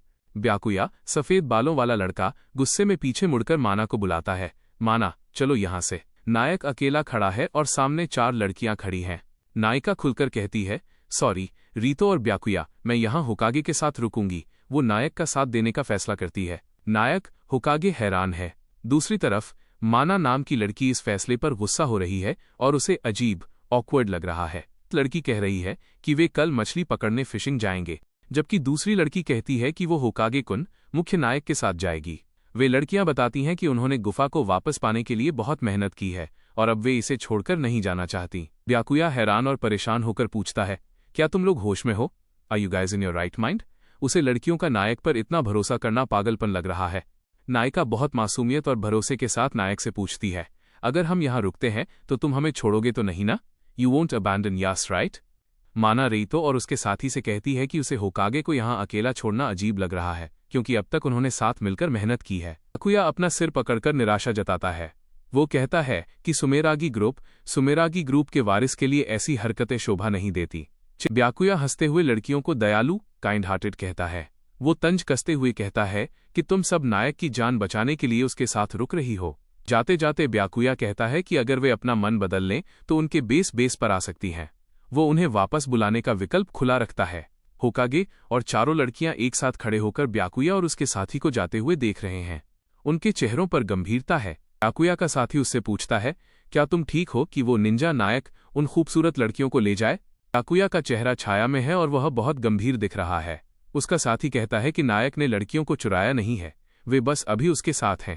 ब्याकुया एक डरावनी मुस्कान के साथ खुद से कहता है कि जहां तक लड़कियों की बात है वहां उनके पास और भी बहुत सारी हैं। ब्याकुया का साथी लाल बालों वाला एक कुटिल मुस्कान के साथ कहता है, ये सच है। वो स्थिति का मजा ले रहा है। में ब्याकुया का साथी हंसते हुए कहता है, चलो जल्दी वापस चलते हैं ताकि मैं अपनी इच्छा पूरी कर सकूं। रिलीज। यहाँ लड़कियां लड़कों की घटिया सोच पर चर्चा कर रही हैं। एक लड़की कहती है कि लड़के बस जानवर होते हैं और इस मुश्किल स्थिति में भी वे सिर्फ शारीरिक संबंधों के बारे में सोच रहे हैं। छोटी बालों वाली लड़की योशी चिल्लाकर बताती है कि उसके पार्ट टाइम जॉब वाले एक साथी ने उसके साथ बदतमीजी करने की कोशिश की। वो डरी हुई है और उसकी सहेली ईरी पास ही खड़ी है। तनाव के बीच ईरी बात को बदलने की कोशिश करती है और एक बैग दिखाते हुए पूछती है, क्या तुम कुछ मशरूम खाना चाहोगे? हमने बहुत सारे तोड़े हैं। ये मशरूम है। योशी अभी भी गुस्से में है और वो ईरी को पर्व थरकी बोलती है। उसका कहना है कि इस माहौल में मशरूम की बात करना थोड़ा ल्यूड अश्लील लग रहा है। बेचारा हीरो होकागे बस साइड में खड़ा ये सब सुन रहा है। योशी अपनी बात पर अड़ी है और कहती है कि वो उन मशरूम्स को अपने दांतों से फाड़ देगी बदला लेने के लिए। उसकी सहेली उसे टोकती है कि भाई ये गंदे जोक्स बंद करो। लड़कियां एक साथ खड़ी होकर हीरो से कहती हैं, हमने तुम्हें चुना है, रीटो को नहीं, और उन्होंने हमारे मेन लीड पर भरोसा जताया है। हीरो होकागे अपना बैग कसता है और एक किलर स्माइल के साथ कहता है, मुझ पर छोड़ दो। वो वादा करता है कि वो उन्हें उनके फैसले पर पछताने नहीं देगा। लो, अब खाने का वक्त है। हीरो कहता है, बिना किसी देरी के चलिए मशरूम भूनते हैं। सब भूख के मारे एक्साइटेड हैं, खासकर योशी जो ये चिल्ला रही है। मशरूम्स को डंडियों पर लगाकर आग में भूना जा रहा है। देखने में तो ये काफी टेस्टी लग रहे हैं, जैसे किसी कैंपिंग ट्रिप पर हों। इतादाकी मासू। पहली बाइट लेते ही सबकी आंखें चमक उठती हैं। खाने के बाद सबके चेहरे उतर जाते हैं। कोई कह रहा है स्वाद नहीं है, कोई कह रहा है टेक्सचर तो ठीक है पर मजा नहीं आया। बेचारी योशी का तो चेहरा ही देखने लायक है। लड़कियां मशरूम तो खा रही हैं, लेकिन योशी चिल्लाकर कहती है, मेरा पेट ऐसे नहीं भरने वाला। मशरूम्स में कोई खास स्वाद नहीं था, इसलिए सब थोड़े निराश लग रहे हैं। तभी हमारा हीरो होकागे एक मिस्टीरियस स्माइल के साथ कहता है, रुको, मुझे एक जादू स्पेल करने दो। वो एक मशरूम उठाता है और लड़कियां हैरान होकर उसे देखने लगती हैं। हीरो मशरूम पर कुछ छिड़कता है और अचानक उसमें से चमक स्पार्कल्स निकलने लगती है। लड़कियां सोच रही हैं कि क्या होकागे के पास सच में कोई सुपर पावर है, लेकिन कोई जादू नहीं था। होकागे हंसते हुए एक छोटी सी बॉटल दिखाता है, करी पाउडर। वो कहता है कि सर्वाइवल के समय ये सबसे जरूरी चीज है। जैसे ही लड़कियां करी वाले मशरूम चखती हैं, उनकी दुनिया ही बदल जाती है। सब चिल्लाते हैं, ये तो बहुत टेस्टी है और कितना बड़ा फर्क आ गया। होकागे शान से बैठकर कहता है, चिंता मत करो, मेरे पास अल्टीमेट मसाला है। लड़कियां उसे ऐसे देख रही हैं जैसे वो कोई भगवान हो। बातचीत के दौरान हीरो एक और राज खोलता है। वो कहता है कि अगर पास में समंदर है तो हमें नमक की कभी कमी नहीं होगी। लड़कियां खासकर माना चौंक जाती हैं। क्या समंदर के पानी से नमक बना सकते हैं? वो बेचारे इस बेसिक सर्वाइवल ट्रिक से बिल्कुल अनजान थे। होकागे अपना सिर पकड़ लेता है और कहता है, हाँ, बस समंदर के पानी को उबालना होता है। बाकी लड़कियां अरिसा को चिढ़ाती हैं कि क्या उसे भी ये नहीं पता था। यहां तक कि वो एक पुरानी किताब या डायरी को भी पलट रहे हैं। अंत में सब साथ बैठकर आग के पास हंस रहे हैं। लड़कियां आपस में मजे ले रही हैं और एक लड़की माना को सब इडियट बोल रहे हैं। माहौल थोड़ा रिलैक्स लग रहा है, पर असल में ये सब फंसे हुए हैं। अब सोने का टाइम है तो हमारा हीरो लड़का अपने बैग और कुछ किताबों से जुगाड़ू तकिया बना रहा है। उसका कहना है कि भाई, पत्थर पे सिर रख के कौन सोएगा। हीरो आगे कहता है कि अगर हमें टाइम मिला तो हम जमीन पर पत्ते बिछाकर मुशिरो, एक तरह की घास की चटाई जैसा बिस्तर बना सकते हैं। लेकिन एक लड़की कहती है, भाई ये पत्थर ही काफी ठंडे और अच्छे हैं। हीरो थक गया है और कहता है, चलो अब सो जाते हैं ताकि कल के लिए एनर्जी रहे। वो लेट जाता है, पर लड़कियों के अपने ही अलग मसले शुरू हो जाते हैं। तभी एक लड़की माना अपनी शर्ट ढीली करके कहती है कि उसे बहुत पसीना आ रहा है और उसकी बॉडी काफी स्टिकी हो गई है। भाई, सर्वाइवल मोड में भी हाइजीन जरूरी है। दूसरी लड़की के पास स्वेट वाइप्स, पसीना पोंछने वाले गीले कपड़े का पैकेट निकलता है। वो कहती हैं कि सोने से पहले खुद को थोड़ा साफ कर लेते हैं। लड़का हीरो गुफा के एक काले कोने की तरफ इशारा करके कहता है कि तुम लोग वहां अंदर जाकर सफाई कर लो, वहां इतना अंधेरा है कि मुझे कुछ दिखाई नहीं देगा। फुल जेंटलमैन बनने की कोशिश। लड़कियां गुफा के अंदर जाने लगती हैं और हीरो को कड़ी चेतावनी देती हैं, खबरदार जो झांकने की कोशिश की। लड़का भी बेचारा शरीफ बन के बैठा है। जैसे ही लड़कियां वाइप्स इस्तेमाल कर लेती हैं, हीरो कहता है, सुनो, उन इस्तेमाल किए हुए कपड़ों को फेंकना मत। बस फिर क्या था, लड़कियों का दिमाग घूम गया। लड़कियां उस पर चिल्लाने लगती हैं, तुम पक्का इसे बाद में सूंघने वाले हो, कितने गंदे हो तुम। हीरो बेचारा सफाई देता रह जाता है कि अरे भाई, इस सिचुएशन में कपड़ा कीमती है, उसे दोबारा इस्तेमाल करेंगे। लेकिन लड़कियां उसे हेंटाई ठरकी बोलने से बाज नहीं आती। कहानी शुरू होती है हमारे हीरो से, जो एक बहुत ही थका देने वाले दिन के बाद डेड टायर्ड महसूस कर रहा है। वो बस चैन की नींद सोना चाहता है। रात का समय है और ये सब एक गुफा में ठहरे हुए हैं। बाहर तारों भरा आसमान है और हीरो खुद को तसल्ली देता है कि चलो, आज का मुश्किल दिन तो कट गया। सूरज की पहली किरण गुफा में आती है और हीरो की नींद खुलती है। लेकिन जैसे ही उसकी आंख खुलती है, उसे कुछ अजीब महसूस होता है। हीरो देखता है कि उसकी बगल में अरीसा सोई हुई है। सिर्फ सोई नहीं है, बल्कि उसने हीरो को कसकर पकड़ रखा है। हीरो के तो होश ही उड़ जाते हैं। अरीसा मैडम तो घोड़े बेचकर सो रही हैं। वो नींद में बड़बड़ा रही है, अ ह्यूज कैच टिल्ड, जैसे उसने कोई बड़ा शिकार पकड़ लिया हो। अरीसा नींद में हीरो के काफी करीब आ जाती है। हीरो का चेहरा शर्म से लाल ब्लश हो जाता है और उसे समझ नहीं आता कि वो क्या करे। हीरो आसपास देखता है और पाता है कि बाकी सब लोग अभी भी सो रहे हैं। उसे डर लगता है कि अगर किसी ने हमें इस हालत में देख लिया तो बहुत बड़ी गलतफहमी, मिसअंडरस्टैंडिंग हो जाएगी। हीरो धीरे से अरीसा की पकड़ से आजाद होने की कोशिश करता है। Let's try to break free. वो नहीं चाहता कि अरीसा की नींद खुले या कोई और जाग जाए। अरीसा नींद में भी बहुत क्यूट लग रही है और उसे बिल्कुल अंदाजा नहीं है कि वो हीरो के लिए कितनी बड़ी मुसीबत खड़ी कर रही है। हीरो किसी तरह इस की कोशिश करता है, क्या वो बिना किसी को जगाए बच पाए। जैसे ही हीरो बचने की कोशिश करता है, अरीसा नींद में उसे और भी जोर से जकड़ लेती है। उसे लगता है जैसे वो कोई बड़ा सॉफ्ट पिलो पकड़े हुए है। बेचारा हीरो, एक तरफ अरीसा की क्यूटनेस और दूसरी तरफ पकड़े जाने का डर। उसके माथे पर पसीने की बूंदें साफ देखी जा सकती हैं। अरीसा नींद में कुछ अजीब आवाजें निकाल रही है। Got it tilde. ऐसा लग रहा है जैसे वो सपने में कोई मछली पकड़ रही है या कोई गेम खेल रही है। एक लड़की उसके ऊपर गिर गई है और उसे सांस लेने में भी दिक्कत हो रही है। वो बस इतना कह पा रहा है, आई कांट ब्रीथ। अचानक क्या की आवाज आती है। लड़की अरीसा झटके से खड़ी होती है और उसे महसूस होता है कि वो किसी के ऊपर सो रही थी। यहां माहौल काफी गर्मागर्म और शर्मिंदगी भरा हो गया है। अब एंट्री होती है बाकी सहेलियों की। अरीसा रोते हुए अपनी सहेली माना के गले लग जाती है और चिल्लाती है, I've been molested। मेरा शोषण हुआ है। बेचारे हीरो की तो शामत आ गई। हीरो पसीने पसीने होकर चिल्ला रहा है, इट्स अ मिसअंडरस्टैंडिंग। ये एक गलतफहमी है। लेकिन लड़कियां उसे ऐसी नजरों से देख रही हैं जैसे वो दुनिया का सबसे बड़ा गुनहगार हो। आता है कहानी में ट्विस्ट। हीरो घुटनों के बल बैठकर समझाता है कि वो तो अपनी जगह से हिला तक नहीं। वो किताबों के ढेर की तरफ इशारा करता है जहां अरीसा असल में सो रही थी। ना सफेद बालों वाली लड़की समझदार निकलती है। वो कहती है, दैट मेक्स सेंस। उसे समझ आता है कि अरीसा नींद में चलते हुए खुद हीरो के पास आई थी। वो पूछती है, क्या उसने तुम्हें छुआ? अरीसा अब सोच में पड़ जाती है। उसे याद करने की कोशिश करते हुए दिखाया गया है कि आखिर हुआ क्या था। उसके चेहरे पर हाँ और वाले एक्सप्रेशन हैं। आखिरकार अरीसा को अपनी गलती का एहसास होता है। वो लाल टमाटर जैसी होकर हीरो से माफी मांगती है। आई एम सॉरी, ये एक गलत फहमी थी। की जान में जान आती है। वो मुस्कुराते हुए कहता है, I am glad you're convinced. चलो शुक्र है तुम्हें यकीन तो आया। उसकी इज्जत बाल बाल बच गई। में अरीसा फिर से अपने चुलबुले अंदाज में आ जाती है और कहती है, I found a delicious dear.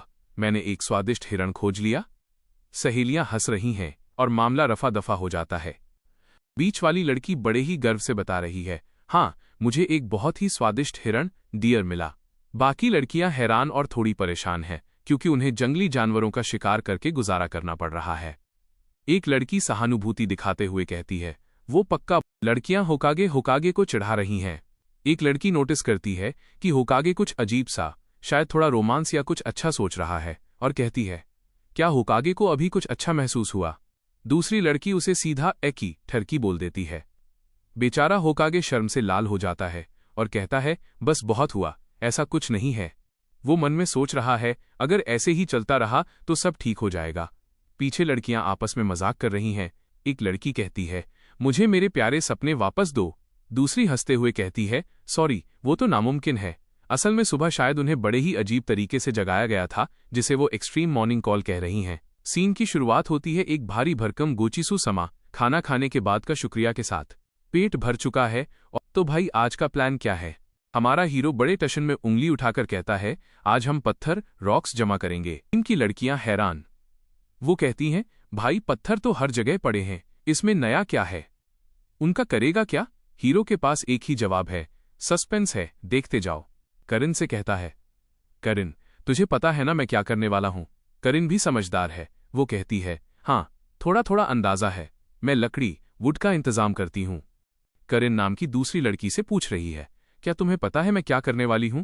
इस पर कारिन थोड़ा झिझकते हुए जवाब देती है, किंडा, यानी शायद थोड़ा बहुत। खड़ा है, वो काफी हैरान और कंफ्यूज लग रहा है। फिर कहता है, तारांकन मैं वो कर दूंगा, तुम्हें लकड़ी वुड की भी जरूरत है ना? हीरो करीन से कहता है कि उसे कुछ खास करना है। करीन समझ जाती है और काम के लिए तैयार हो जाती है। सबको उनके टैलेंट के हिसाब से काम देता है। वो एरी को लकड़ी वुड इकट्ठा करने की जिम्मेदारी देता है। एरी बहुत जोश में है और कहती है, ये मुझ पर छोड़ दो। अगला नंबर आता है माना का। होकागे उसे राशन या खाने पीने का सामान प्रोविजंस ढूंढने के लिए कहता है। माना भी पूरी तरह तैयार है और अपनी सहेली रीता की मदद लेने की बात करती है। इसी बीच अरीसा नाम की लड़की बहुत एक्साइटेड होकर कहती है कि उसने फैसला कर लिया है, वो मछली पकड़ेगी, फिशिंग। उसे लगता है कि वो बहुत सारी मछलियां पकड़ लेगी। होकागे अरीसा की बात सुनकर थोड़ा मजाक उड़ाता है। वो कहता है कि मछली पकड़ना अभी लो प्रायोरिटी, कम जरूरी है।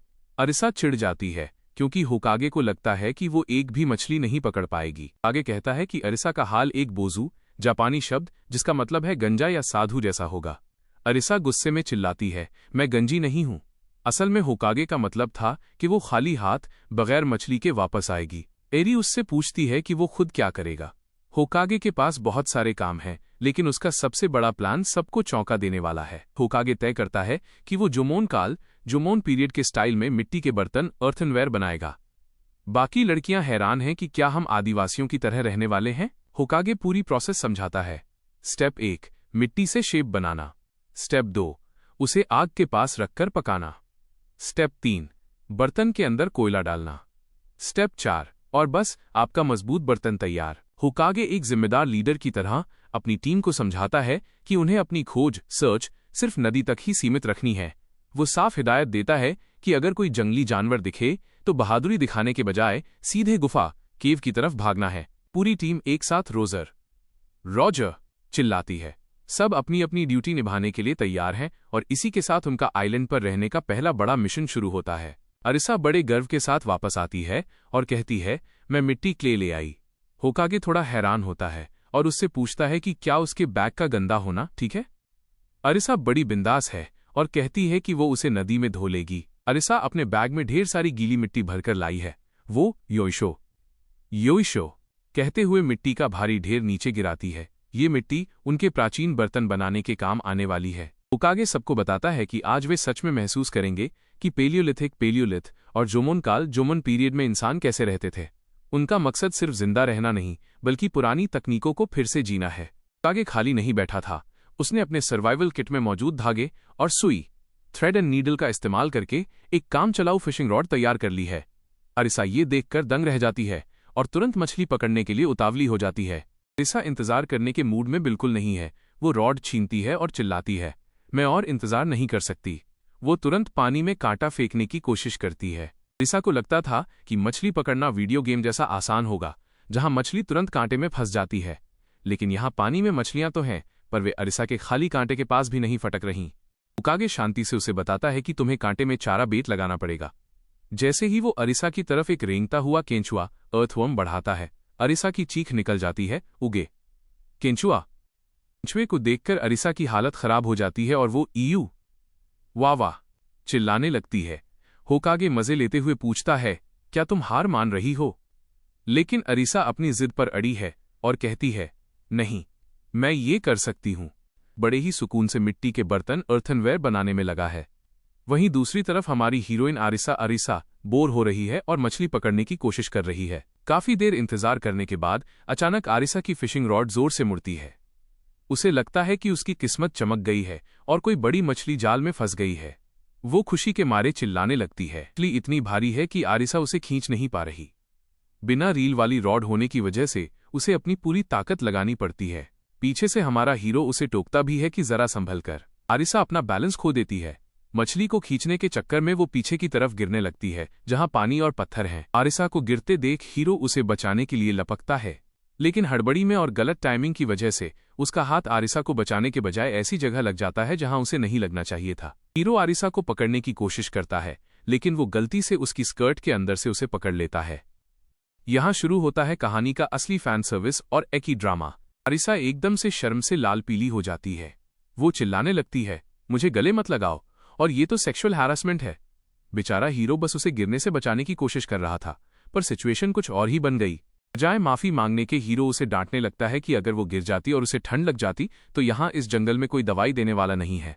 वो उसे बस सुरक्षित रखना चाहता था। आखिरकार दोनों पत्थरों पर गिरते हैं, लेकिन उनकी पोजीशन बहुत ही अजीब होती है। आरिसा का चेहरा शर्म से अभी भी लाल है और हीरो अभी भी उसे पकड़े हुए है ताकि वो दोबारा न फिसल जाए। हमारी फीमेल लीड काफी थकी हुई और हैरान लग रही है। यहाँ माहौल थोड़ा सस्पेंस वाला है। एक दूसरे के काफी करीब हैं और थक कर जमीन पर गिरे हुए हैं। हाव भाव से लग रहा है कि उन्होंने बहुत मेहनत वाला काम किया है। लड़का होकागे हैरान होकर चिल्लाता है, तुमने अभी भी इसे पकड़ रखा है। यहाँ से असली एक्शन शुरू होता है। लड़की पूरे जोश में है। वो चिल्लाती है, होकागे मेरी मदद करो, मुझे इसे खाना ही है, चाहे जो हो जाए। वो हार मानने को तैयार नहीं है। होकागे पीछे से उसे सहारा देता है और कहता है, सब मुझ पर छोड़ दो। दोनों मिलकर मछली पकड़ने वाली छड़ी रॉड को संभालते हैं। हम इसे धीरे धीरे रॉड से ऊपर खींचेंगे। रोमांस और टीम वर्क का परफेक्ट कॉम्बो। दोनों अपनी पूरी ताकत लगा देते हैं। होकागे काउंट करता है, जब ये करीब आ जाए। 8 सीन 8 और ये रही कामयाबी। एक बड़ी सी मछली पानी से बाहर उछलती है और लड़की खुशी से चिल्लाती है, YATTA, यानी मैंने कर दिखाया। सोचता है, किसने सोचा था कि मेरी बनाई हुई इस मामूली सी छड़ी से इतनी बड़ी मछली फंस जाएगी। लड़की उस मछली को देखकर दंग रह जाती है। वो कहती है, मैंने ऐसा कुछ पहले कभी नहीं देखा। क्या ये कोई नई प्रजाति, न्यू स्पीशीज है? जैसे ही वो पल याद आता है, लड़की एकदम से शर्मा जाती है और चिल्लाती है, ये सेक्सुअल हैरेसमेंट है। लड़का भी शर्माते हुए जवाब देता है कि उसे भी ऐसा ही कहना चाहिए। शायद लड़की ने भी कुछ ऐसा ही किया था। पकड़ लिया है, जहां पत्थर के बीच एक इवाना, एक प्रकार की मछली तैर रही है। बहुत खुश है। वो कहती है, चलो इसे अभी खाते हैं, ताज़ा ही सबसे अच्छा होता है। लेकिन लड़का थोड़ा संजीदा है। लड़का कुछ लकड़ियां इकट्ठा कर रहा है और मजाक में कहता है कि मछली पकड़ने के बाद गंजा नहीं रहा, बूजू का इस्तेमाल कर रहा है, जिसका मतलब मछली न पकड़ पाना भी होता है और गंजा भी। लड़का कहता है कि हमें अकेले नहीं खाना चाहिए। वो मिट्टी के बर्तन में कोयला भरकर मछली को वापस ले जाना चाहता है ताकि उनके बाकी साथी भी इसे खा सकें। लड़की होकागे का शुक्रिया अदा करती है। वो कहती है कि उसी की मदद की वजह से आज उन्हें रात के खाने में मछली मिलेगी। माहौल थोड़ा इमोशनल और प्यारा हो जाता है। अचानक लड़की उसे एक बात याद दिलाती है। वो कहती है, जब तुमने पीछे से मुझे सपोर्ट किया था। लड़की अपनी बाहें पकड़कर बैठी है और मन ही मन स्वीकार करती है कि उस पल उसे क्यों महसूस हुआ था। क्यों एक जापानी शब्द है जिसका मतलब है दिल की धड़कन बढ़ जाना या बहुत प्यारा महसूस होना। दोनों आग के पास बैठकर हंसने लगते हैं। लड़का मजाक में कहता है कि अगर मोलेस्टर खुद ही कह रहा है कि उसे परेशान किया जाए तो क्या वो लड़का मासूम नहीं हुआ। बातों बातों में लड़की हंसते हुए कहती है, सच्चाई तो ये है कि मुझे अब लगता है कि अगर तुम मुझे थोड़ा परेशान हरास भी करो तो चलेगा। ये सुनकर लड़का थोड़ा हैरान और असहज हो जाता है। अरिसा और होकागे नदी के किनारे बैठकर बातें कर रहे हैं। अरिसा कहती है कि शायद एक दिन वो वापस अपनी असली दुनिया में लौट जाएंगे। वो होकागे से वादा लेती है कि जब ऐसा होगा तो वो दोनों एक रियाजू डेट, एक नॉर्मल कपल डेट पर जाएंगे। होकागे मुस्कुराते हुए उसे नॉर्मी कहता है। वो दोनों एक दूसरे से वादा करते हैं कि वे वापस लौटकर साथ में वक्त बिताएंगे। काफी खुश और थोड़ी शर्माई हुई दिख रही है। वो अपने साथी से कहती है, शानदार या खुशहाल कपल जैसी डेट मनाते हैं, क्या ख्याल है? उसका साथी मुस्कुराते हुए सहमत हो जाता है और कहता है, हाँ। लड़की खुशी से उछल पड़ती है और कहती है, ये एक वादा रहा। दोनों नदी किनारे पत्थरों पर बैठकर हंसी मजाक कर रहे हैं। वे एक बड़ी मछली को देखकर हैरान हैं जो आग पर पकाई जा रही है। एक लड़की पूछती है, क्या अरीसा ने इसे पकड़ा है? बाकी लड़कियां इस पर यकीन नहीं कर पा रही हैं। अरीसा गर्व से अपना सीना चौड़ा करके कहती है, हाँ, मैंने ही इसे पकड़ा है। हालांकि वो थोड़ा श्रेय अपने साथी को भी देती है और कहती है कि होकागे ने भी थोड़ी मदद की थी। लड़कियां खाने की तैयारी कर रही हैं। एक लड़की पूछती है, बर्तन कहाँ है? होकागे मुख्य लड़का जवाब देता है कि खाना अभी पक रहा है और वे सब मिलकर अपना अपना काम कर रहे हैं। एक लड़की पूछती है, क्या इतना काफी है? होकागे मुस्कुराते हुए कहता है, हाँ, ये पर्याप्त है। अचानक माहौल थोड़ा गंभीर हो जाता है। होकागे एक मशरूम को ध्यान से देखता है और कहता है, लेकिन इसमें जहरीले मशरूम मिले हुए हैं। ये सुनकर पीछे खड़ी लड़की के होश उड़ जाते हैं। लड़कियां डर जाती हैं और पूछती हैं, क्या तुम इसे फेंकने वाले हो? होकागे आत्मविश्वास के साथ कहता है, नहीं, मैं इसका इस्तेमाल एक ताबीज तालिस्मैन की तरह करूंगा। लड़कियां इस अजीब बात को सुनकर दंग रह जाती हैं। मशरूमों को एक रस्सी में बांध रहा है। वो समझाता है, अगर तुम इसे इस तरह लटकाओगे, वो मशरूमों की उस माला को गुफा के द्वार पर लटका देता है। वो बताता है कि ये जंगली जानवरों को गुफा में आने से रोकेगा। जानवर जहर के प्रति इंसानों से ज्यादा संवेदनशील होते हैं, इसलिए वे इसे देखते ही भाग जाएंगे। लड़कियां उसकी बुद्धिमानी देखकर समझ जाती हैं कि ताबीज का असली मतलब क्या था। होकागे कुन की तारीफ कर रही हैं। वे बहुत खुश और प्रभावित दिख रही हैं। एक लड़की कहती है, जैसा कि होकागे कुन से उम्मीद थी कि होकागे कुन के पास आती है। वो थोड़ी शांत और गंभीर दिख रही है। वो उससे एक अजीब सा सवाल पूछती है, क्या तुम मेरे पत्थरों रॉक्स को देख सकते हो? यह लड़की अपनी बुद्धिमानी दिखाती है। उसने बहुत सारे पत्थरों को पत्तों पर सलीके से सजाया है। वो बताती है, मैंने इन्हें इनके आकार और प्रकार के अनुसार अलग अलग कर दिया है। होकागे कुन उसकी इस मेहनत और समझदारी को देखकर दंग रह जाता है और चिल्लाकर कहता है, शानदार, बहुत बहुत धन्यवाद। होकागे कुन पत्थरों को देखकर उससे पूछता है कि क्या उसे पत्थरों के बारे में बहुत जानकारी है। लड़की बहुत ही विनम्रता से जवाब देती है, ज्यादा नहीं, मैंने बस वही किया जो मुझे लगा कि तुम करोगे। वह लड़की मन ही मन बहुत खुश है और गर्व महसूस कर रही है। ब्लश है और वो अपनी मुट्ठी भींचकर अपनी छोटी सी जीत का जश्न मना रही है क्योंकि उसे तारीफ मिली है। होकागे कुन मुस्कुराते हुए कहता है, बिल्कुल सही, तुम वाकई बहुत होशियार हो। लड़की अपनी आंखें बंद करके धीरे से कहती है, मुझे खुशी हुई। उनके बीच एक प्यारा सा पल दिखाया गया है। अचानक होकागे कुन के चेहरे के भाव बदल जाते हैं। वो थोड़ा गंभीर हो जाता है। शायद उसे एहसास हुआ कि उसने लड़कियों की काबिलियत को कम आंका था। होकागे कुन दूर खड़ा होकर सभी लड़कियों को काम करते हुए देख रहा है। वे सब मिलकर आग जला रही हैं और खाना मछली पका रही हैं। वो सोचता है, ये सोचना कि ये लड़कियां इतनी मेहनत करेंगी और इस हद तक कुशल स्किलफुल होंगी। वो उनकी टीम वर्क से बहुत प्रभावित है। लड़कियां आग के पास बैठी हैं और होकागे कुन को बुलाती हैं। एक लड़की चिल्लाती है, होकागे, जल्दी आओ और खाना खाओ। वो ओके बोलकर उनकी तरफ बढ़ता है, लेकिन तभी उसे झाड़ियों में कुछ हलचल महसूस होती है और वो पीछे मुड़कर देखता है। अंधेरे जंगल में एक पेड़ के पीछे से कोई रहस्यमयी परछाई सिलुएट उन सबको छुपकर देख रही है। शुरुआत में सब मिलकर आग पर ताज़ा पकड़ी हुई मछली भून रहे हैं। मछली इतनी टेस्टी है कि एक लड़की अरीसा खुशी से झूम रही है और कह रही है, ये बहुत स्वादिष्ट है। खाना खत्म करने के बाद शानदार खाने के लिए शुक्रिया बोलते हैं। अब पेट भर गया है तो बारी है काम की। होकागे एक लीडर की तरह फैसला लेता है। वो कहता है कि सर्वाइवल को और तेज करने के लिए उन्हें अपने रोल्स काम बदलने होंगे, क्योंकि एक ही काम रोज रोज करने से सब बोर हो जाते हैं। अरीसा को मछली पकड़ना इतना पसंद है कि वो किसी और काम के लिए तैयार नहीं है।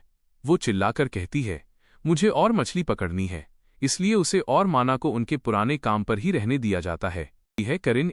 होकागे उसे एक बहुत ही बोरिंग और मुश्किल काम देता है, पत्थरों का मैन्युफैक्चरिंग, पत्थरों को इकट्ठा करना और छांटना। करिन सिर्फ शांत नहीं है, वो बहुत होशियार भी है।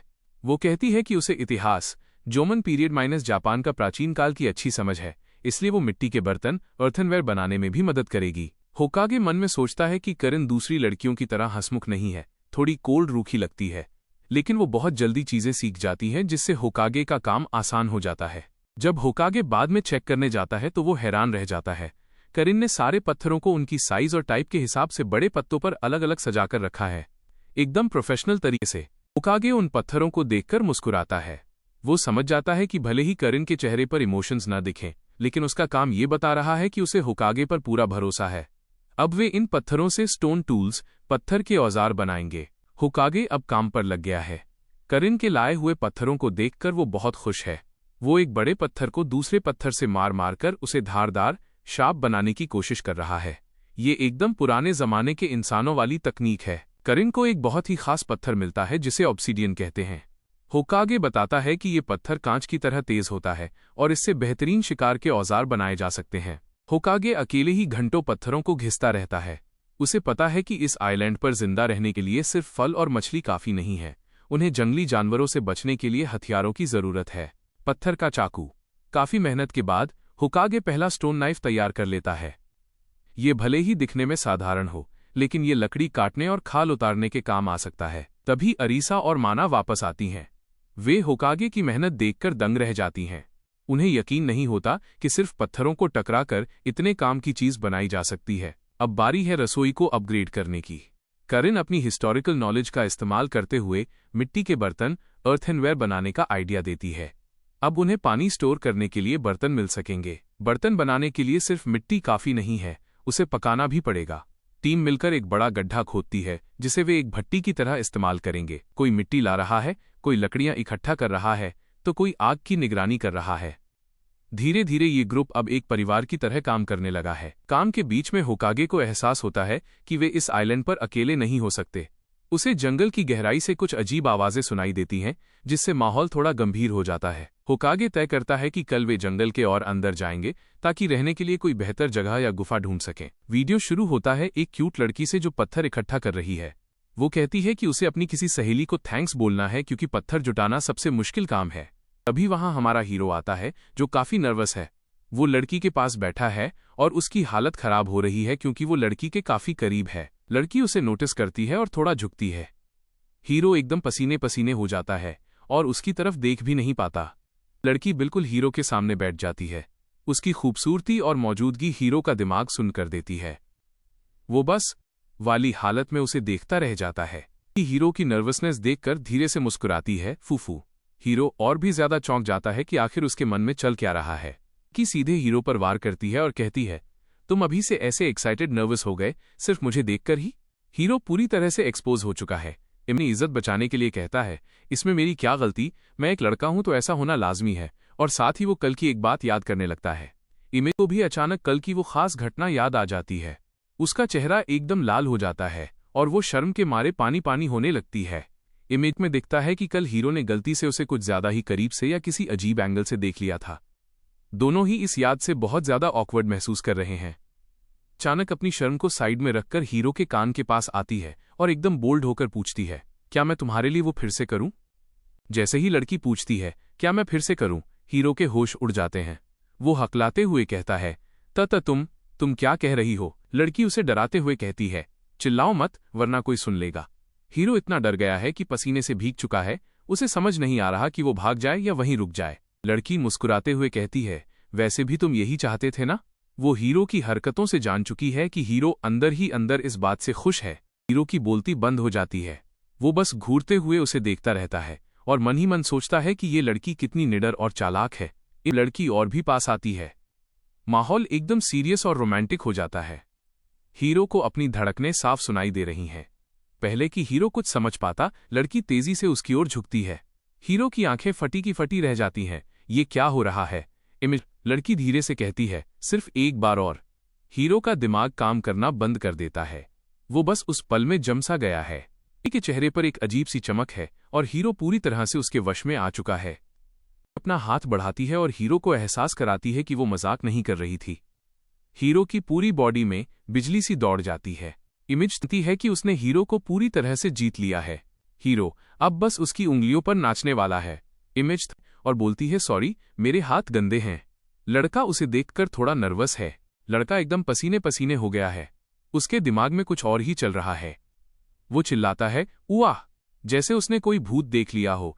लड़का हड़बड़ा कर पूछता है, क्या इसके अलावा और कोई तरीका नहीं है? वो काफी हताश और ब्लशिंग लग रहा है। शर्माते हुए कहती है, वो कुछ और सोच रही है। फिर लड़की अपनी आंखें झुकाकर धीरे से कहती है, यानी वो मान गई है। लड़का उसे ऐसे देख रहा है जैसे उसे यकीन ही नहीं हो रहा कि ये होने वाला है। हाथ थाम लेती है, चलो गुफा के अंदर। लड़का एकदम से जोश में आ जाता है और लड़की का हाथ खींचते हुए चिल्लाता है, गुफा के अंदर आओ। दोनों अंदर चले गए हैं। बाहर सन्नाटा है। तभी बाकी वापस आ जाती हैं और चिल्लाती हैं, हम आ गए।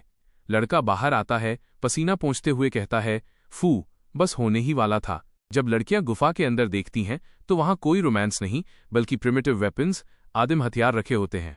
लड़की लड़के की तारीफ करती है कि उसने कितने सारे हथियार बना लिए। लड़की हीरो की तारीफ करती है कि उसने काफी मेहनत करके चीजें तैयार की हैं। हीरो भी बड़े गर्व से हाँ बोलता है। हीरो बहुत खुश है और कहता है कि अब इनाम रिवॉर्ड का वक्त है। पीछे खड़ी लड़कियां भी इस सरप्राइज को लेकर। तभी एक लड़की बड़े जोश में एक मिट्टी का बर्तन दिखाती है जिसमें ताज़ा मछलियां हैं। वह चिल्लाती है, जजन टिल्ड, जैसे हम बोलते हैं ताड़ा।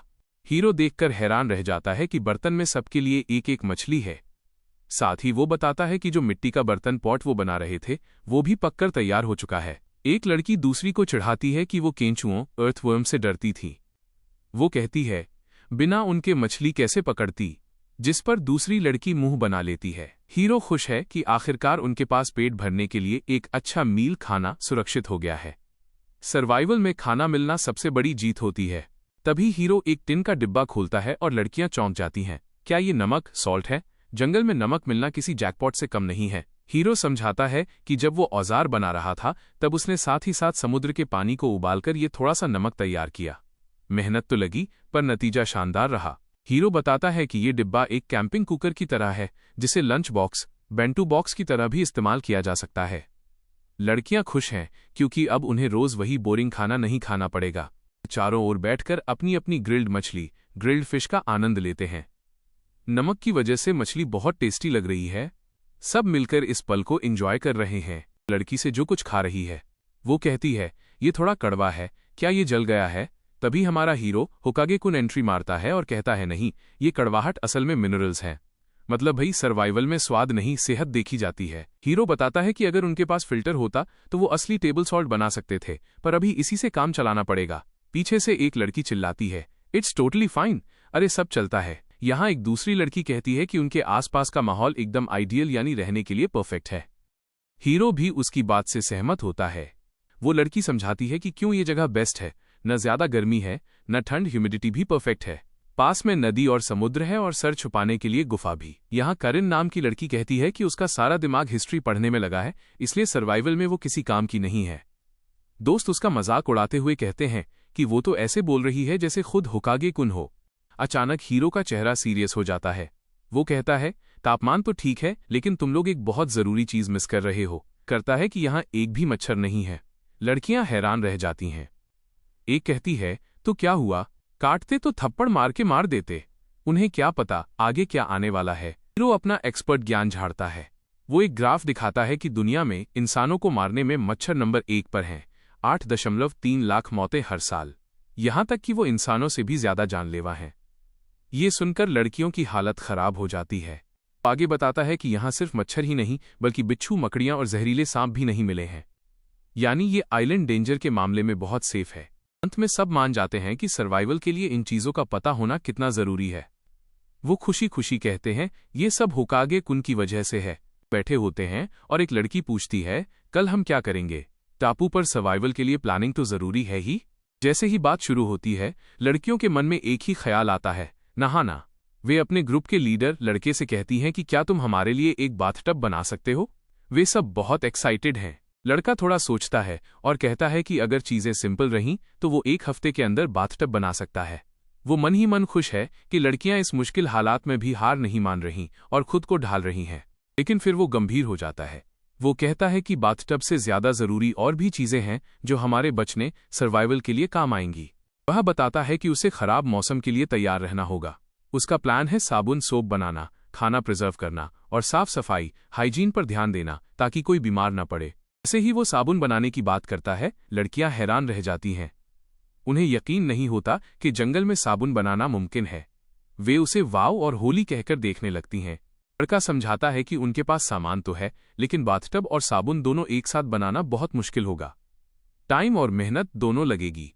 लड़कियां समझदार हैं। वे मान जाती हैं कि अभी जिंदा रहना, सर्वाइविंग सबसे बड़ी प्रायोरिटी है। वे बाथटब के प्लान को बाद के लिए टाल देती हैं।